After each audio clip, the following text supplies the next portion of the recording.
So hello everyone, I hope you all are doing very good. So last chapter जब हम पढ़ रहे थे सिविक्स का, तो हमने डिस्कस किया था कॉन्स्टिट्यूशन क्या क्या काम करती है, कैसे कैसे काम करती है, कॉन्स्टिट्यूशन होती क्या है।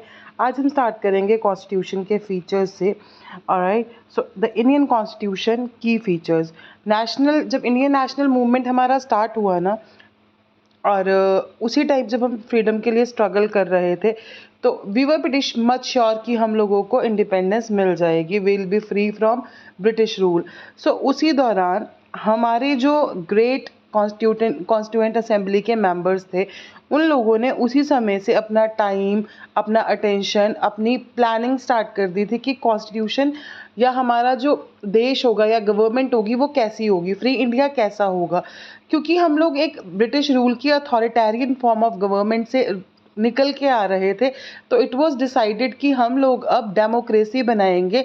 डेमोक्रेसी क्यों बनाएंगे? क्योंकि एक ऐसा फॉर्म ऑफ गवर्नमेंट चाहिए था जहाँ पे सब लोगों को इक्वल ट्रीटमेंट मिले and every person should be treated equally. हर किसी को गवर्नमेंट में अपना राइट हो, गवर्नमेंट में पार्टिसिपेट कर सके, अपना व्यू पॉइंट दे सके। पर अब क्वेश्चन था कि भैया डेमोक्रेटिक फॉर्म ऑफ गवर्नमेंट तो हमको बनाना है, पर उसको फंक्शन कैसे करवाया जाएगा? लोगों को इन्वॉल्व तो कराना है, but how that is going to happen. So ये चीज़ इस फर्स्ट पैराग्राफ में लिखी हुई है। So this was done by एक इंसान नहीं कर सकता था, एक इकलौता इंसान थोड़ी बता सकता है कि हम कैसे गवर्नमेंट को बनाएंगे। तो 300 मेंबर्स जो कॉन्स्टिट्यूएंट असेंबली के थे, वो डेली बेसिस पे मिले। 3 साल लगे ताकि इंडिया की एक अच्छे तरीके से कॉन्स्टिट्यूशन लिखी जाए। सो ये जो इमेज है ये आप देख सकते हो, यहाँ पे सरदार वल्लभ भाई पटेल हैं, जवाहरलाल नेहरू हैं। ये सब मेंबर्स बहुत यूनिटी के साथ काम करा इन सब ने, ताकि एक डेमोक्रेटिक फॉर्म ऑफ गवर्नमेंट के लिए एक कॉन्स्टिट्यूशन बन सके, और वो कॉन्स्टिट्यूशन ऐसा हो जो पीपल फ्रेंडली हो, जहाँ पे हर कल्चर का, हर रिलीजन का, हर फेथ का ध्यान रखा जाए और वैसा कॉन्स्टिट्यूशन बने। So now moving towards what are the features of Indian Constitution. Now the first feature is federalism. Federalism क्या होता है? This refers to existence of more than one level of government. एक से ज़्यादा लेवल ऑफ गवर्नमेंट होते हैं जब country में, उसको बोला जाता है फेडरलिज्म। तो क्या इंडिया फेडरल है? इंडिया में फेडरलिज्म फॉर्म ऑफ गवर्नमेंट है? Yes, it is there. क्योंकि स्टेट और सेंट्रल लेवल पे हमारे पास दो अलग अलग लेवल्स पे गवर्नमेंट है। उसके साथ साथ हमारे पास एक थर्ड लेवल भी है, which is called as Panchayati Raj और local self government that works as a, हमने ये पढ़ा भी था 6th क्लास की बुक में। लोकल सेल्फ गवर्नमेंट इसको बोला जाता है third tier of the government. ठीक है जी, we have read about it. Now the vast number of communities in India meant that system of government needed. एक ऐसा सिस्टम होना चाहिए जो सिर्फ एक जगह से बैठ के काम ना करे, बल्कि हर स्टेट का इक्वल पार्टिसिपेशन हो, उनकी प्रॉब्लम्स को भी डिस्कस किया जा सके। Instead it was important to have another level of government in the state so that decisions could be made for that particular area.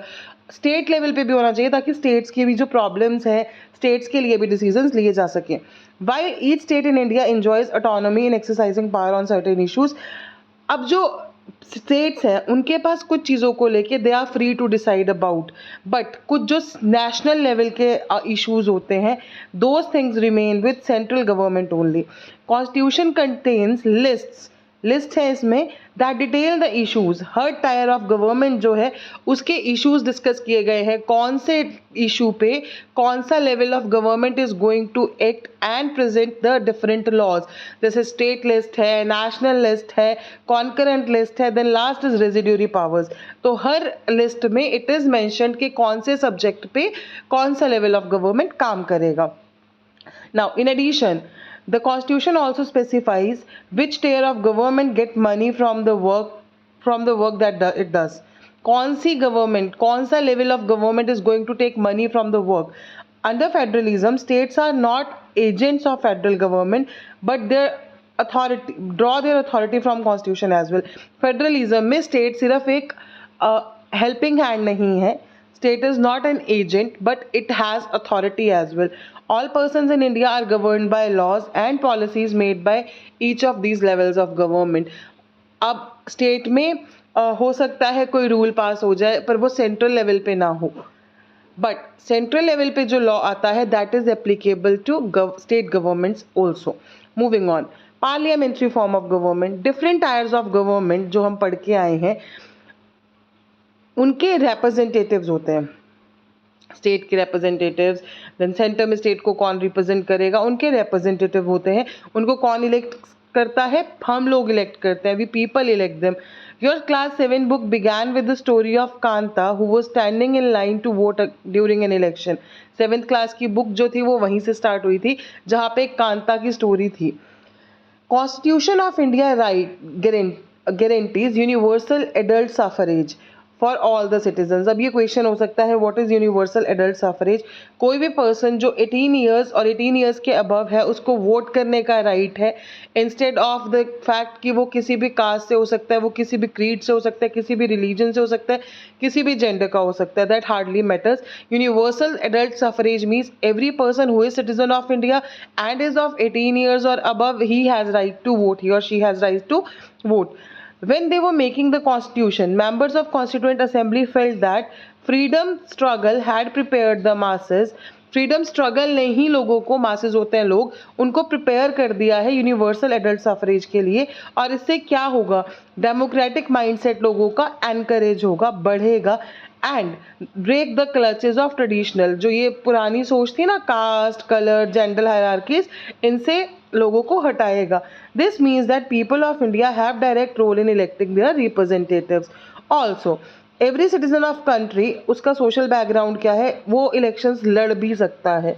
These representatives are accountable to people, ये किसको answerable होंगे, इनकी जिम्मेदारी किसकी तरफ होगी, लोगों की तरफ होगी, क्योंकि हम ही लोग इनको चुनते हैं, तो they are answerable to us.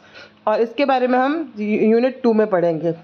Now third is separation of powers, powers को अलग करना। According to constitution there are 3 organs of government, 3 organs है, legislature, executive and judiciary. Legislature का काम क्या है, इलेक्टेड रिप्रेजेंटेटिव्स। एग्जीक्यूटिव क्या है, is a smaller group of people who are responsible, जो लॉ लेजिस्लेचर ने दे दिया उनको इम्प्लीमेंट कौन करवाएगा, एग्जीक्यूटिव करवाएगा। एग्जीक्यूट करना लॉज को और रन करना गवर्नमेंट को, लॉज को एग्जीक्यूट करवाना मतलब इम्प्लीमेंट करवाना और गवर्नमेंट को रन करना, ये होता है जी एग्जीक्यूटिव का काम। अब भाई जुडिशरी, इसके बारे में हम यूनिट 3 में पढ़ेंगे। और ये क्या होता है, refers to system of courts in our country. In order to prevent misuse of power, misuse ना हो पावर का, constitution says each of these government should exercise different powers, हर ऑर्गन का अलग पावर होगा। Through this each organ acts as a check on other organs. Judiciary देखेगी executive ने law अच्छे से इम्प्लीमेंट करा, एग्जीक्यूटिव देखेगा लॉ जो बना है लोग इम्प्लीमेंट कर भी सकते हैं, कुछ लूप होल तो नहीं है उसमें। सो बैलेंस बनाने के लिए। नाउ द वर्ड स्टेट, इस चैप्टर में हमने स्टेट बहुत बार यूज़ किया, तो स्टेट वर्ड जो है वो स्टेट गवर्नमेंट को रेफर नहीं करता। स्टेट का मतलब होता है गवर्नमेंट से अलग। गवर्नमेंट है रिस्पॉन्सिबल किसके लिए, एडमिनिस्टर करने के लिए, देखने के लिए और इन्फोर्स करने के लिए लॉ को। Government can change with elections, government election में हम जिसको जिताएंगे वही तो सरकार बनाएंगे ना। State on the other hand refers to political institution. State क्या है, एक पॉलिटिकल इंस्टीट्यूशन जो क्या रिप्रेजेंट करती है, अ सॉवरेन पीपल जो डिफरेंट टेरिटरी को ऑक्यूपाई करते हैं। We can speak of Indian state, Nepali state. Indian state has democratic form of government. The government is one part of the state. The state refers, state जो है ना, government जो है वो state का एक हिस्सा है। Indian state का एक हिस्सा government है, एक part government है। The state refers to more than just government and cannot be used interchangeably with it. ठीक है जी, आप government और state को interchangeably use नहीं कर सकते हो।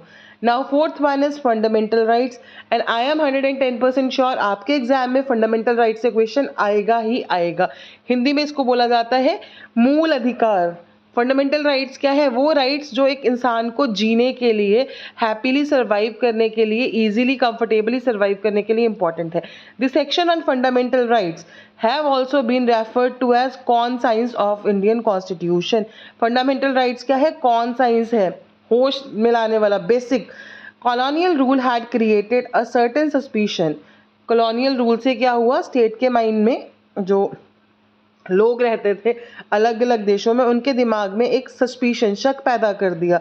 And they wanted to ensure that set of return rights, और वो इंश्योर करना चाहते थे लोग कि सेट होना चाहिए, you should have some return things जो आपको प्रोटेक्ट करेगी। अगर कोई स्टेट अपना पावर मिसयूज करती है ना, तो you should have some guards against it. Fundamental rights protect करते हैं सिटीजन्स को against the arbitrary and absolute exercise of power by state. अब ये जो वर्ड आपने पढ़ा आर्बिट्ररी, इसका वर्ड मीनिंग क्या होता है? This you have to answer, ठीक है जी। You can use dictionary for it, you can use internet for it. Arbitrary and absolute powers, और वीडियो को लास्ट तक देखेंगे तो आपको इसमें भी इसका मीनिंग मिल जाएगा। नेक्स्ट, द कॉन्स्टिट्यूशन दस गारंटीज, और ये गारंटी करता है क्या कि इंडिविजुअल्स के राइट जो हैं वो रहेंगे। इंडिविजुअल्स को जो इजी लाइफ जीने के लिए राइट्स चाहिए, they are gonna get it. कौन गारंटी करता है इस चीज़ को? Fundamental rights. और अगर किसी के फंडामेंटल राइट्स वायलेट होते हैं, that person can directly move to the Supreme Court of India. That person can directly move to the Supreme Court of India. Moreover, the various minority communities also express the need of constitution to include rights जो उनके groups को भी protect करें, जो minorities के groups को भी protect करें। Constitution therefore guarantees the rights of minorities against majority. ये हमने पढ़ा था, कोई भी डोमिनेंट ग्रुप जो है किसी दूसरे जो माइनॉरिटी ग्रुप है उसको प्रेशराइज नहीं कर सकता, ये हमने पढ़ा भी था। As doctor Ambedkar has said about the fundamental rights, their objective is twofold. Fundamental rights का ऑब्जेक्टिव टू फोल्ड है।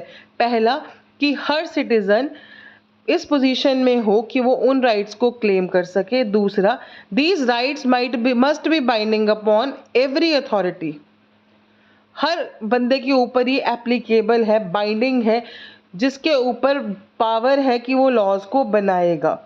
इन addition to the fundamental rights, constitution के पास एक सेट ऑफ गाइडलाइंस है जिनको बोला जाता है directive principles of the state policy. This section was designed by members of Constituent Assembly to ensure greater social and economic reforms, और ये गाइड बने थे, these were guidelines to independent Indian state to institute laws and policies जो poverty, गरीबी को ख़त्म करने में help करेगा।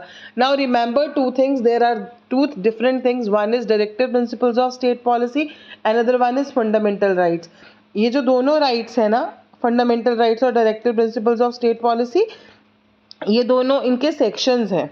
These two have sections in Indian constitution. जैसे फंडामेंटल राइट है जी, ठीक है, फंडामेंटल राइट स्टार्ट होते हैं सेक्शन 12 से, सेक्शन 12 से लेके सेक्शन 35 तक जाते हैं, ये पार्ट 3 ऑफ इंडियन कॉन्स्टिट्यूशन में। अब जो राइट्स एक्चुअली स्टार्ट होते हैं, they start from article section जो है हमारा, they start from article number, और यू कैन से सेक्शन मैं आपको बता चुकी हूँ पार्ट 3 में आते हैं ये।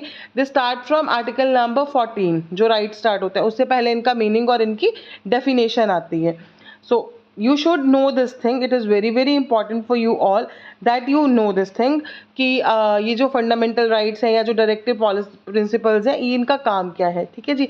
तो डायरेक्टिव प्रिंसिपल्स जो है, एक नया डायरेक्टिव प्रिंसिपल भी ऐड हुआ था अंडर आर्टिकल 38, ये चीज़ें हम पढ़ेंगे लेटर ऑन। तब तक के लिए आप इतना समझ लीजिए, ये देखिए यहाँ पे अगर आप देखेंगे भी फंडामेंटल राइट्स जो है इंडियन कॉन्स्टिट्यूशन में, ये हम बाद में डिस्कस करते हैं, पहले हम फीचर्स डिस्कस कर लेते हैं। In addition to the fundamental rights, constitution ने क्या दिया? Directive principles of state policy. अब ये डायरेक्टिव प्रिंसिपल्स क्या है? ये गाइड है, काहे के लिए गाइड है? इकोनॉमिक एंड सोशल या इकोनॉमिक एंड सोशल रिफॉर्म्स के लिए, economic and social safety of people. और क्या मेन पर्पस था? टू इरेडिकेट और टू रिमूव और टू हेल्प पीपल, जो बिकॉज हम ब्रिटिश रूल से निकल के आए थे, तो हम लोगों का बहुत सारा जो पैसा था, एवरीथिंग वाज लाइक एक्सप्लॉइटेड, लोग इंडिया में गरीबी हो गई थी, तो वो जो पावर्टी थी मासेस की, उसको इरेडिकेट करने के लिए ये डायरेक्टिव प्रिंसिपल्स ऑफ जो स्टेट पॉलिसी थे, ये बनाए गए थे ताकि लोगों को एक सोशल और इकोनॉमिक रिफॉर्म लाया जा सके। I hope this is clear to you all. Now next is secularism. Secularism से आप एक चीज़ इजीली समझिए, इंडिया में ऐसा कुछ भी नहीं है कि किसी एक धर्म को प्राथमिकता या इंपॉर्टेंस दी जाती है। Every religion is equal in the eyes of law and no person can be restricted from preaching his और हर रिलीजन। सो सेक्युलरिज्म का मतलब होता है एक सेक्युलर स्टेट कौन सा स्टेट होता है? एक ऐसा स्टेट जहां पे स्टेट, सरकार, देश, राज्य अपने आप किसी एक पर्टिकुलर रिलीजन को प्रमोट नहीं करता है। Now you will understand the ways in which a country's history often determines the kind of constitution. सरकार देश कैसा कॉन्स्टिट्यूशन अडॉप्ट करेगा ये देश के लोग और देश खुद ही बताता है। कॉन्स्टिट्यूशन एक इम्पॉर्टेंट रोल प्ले करती है, ये भी हमने देख लिया। सो द डिफरेंट फीचर्स हम पढ़ चुके हैं। अब इस चैप्टर में जो इम्पॉर्टेंट चीज़ें हैं आपको पढ़नी है, समझनी है। फेडरलिज्म क्या होता है, पार्लियामेंट्री फॉर्म ऑफ गवर्नमेंट क्या होती है, सेक्युलरिज्म क्या होता है, सेपरेशन ऑफ पावर्स क्या होती है, फंडामेंटल राइट्स क्या होते हैं। Now let's go through the fundamental rights also, उसके बाद हमारा ये चैप्टर जो है फिनिश हो जाएगा। फंडामेंटल राइट्स मैं आपको समझा चुकी हूँ। Now let's see. First one is right to equality. Her person equal है in the eyes of law. No person can be discriminated on any grounds. किसी भी grounds पे आप किसी भी person को discriminate नहीं कर सकते हो, किसी के साथ भी भेदभाव नहीं कर सकते हो। Next is right to freedom. हर बंदे को अपनी बात रखने का, अपने तरीके से लाइफ जीने का राइट है। वो एसोसिएशंस बना सकते हैं, दुनिया के देश के किसी भी हिस्से में जाके रिजाइड कर सकते हैं, कोई भी प्रोफेशन को प्रैक्टिस कर सकते हैं, कोई भी ऑक्यूपेशन ले सकते हैं। राइट अगेंस्ट एक्सप्लॉयटेशन, आप किसी भी पर्सन को एक्सप्लॉयट नहीं कर सकते, ह्यूमन ट्रैफिकिंग नहीं कर सकते, किसी को मजबूर करके अपने पास नौकर नहीं रख सकते, 14 साल से छोटे बच्चों को जॉब पे नहीं लगा सकते, एम्प्लॉय नहीं कर सकते। Freedom of religion, every person is free to profess his और हर रिलीजन, आप किसी को रोक नहीं सकते। If you are Muslim you can go for rozas, if you are Hindu you can go for vrat, if you are Christian you can go for your religion. Whatever religion you profess, आपका अपना मर्जी है, आप किसी भी religion को profess कर सकते हो, उसके लिए आपको कोई रोक नहीं सकता। कल्चरल एंड एजुकेशनल राइट्स, आपके पास राइट है, आपको पढ़ना है, आप पढ़ सकते हैं, कहीं भी जाके पढ़ सकते हैं। और constitution states that minorities religious और लिंग्विस्टिक वो अपने एजुकेशनल इंस्टीट्यूशंस को सेटअप कर सकते हैं ताकि वो अपने कल्चर को या अपने रिलीजन को या अपने अपने फेथ्स को प्रिजर्व कर सकें, बचा के रख सकें। राइट टू कॉन्स्टिट्यूशनल रेमेडीज, अगर आपके कोई भी फंडामेंटल राइट को वायलेट कर रहा है तो according to article number 32 that is right to constitutional remedies, you can move to courts and you can go and you can get justice over this. No one can deny you your justice. So this was all about fundamental rights. इसके notes भी आप लोगों को मिलेंगे in shorts of this channel. तब तक के लिए चैनल को सब्सक्राइब करिएगा, कोई भी डाउट रहेंगे तो वो ज़रूर पूछिएगा। Thank you so much and wish you all a very good day.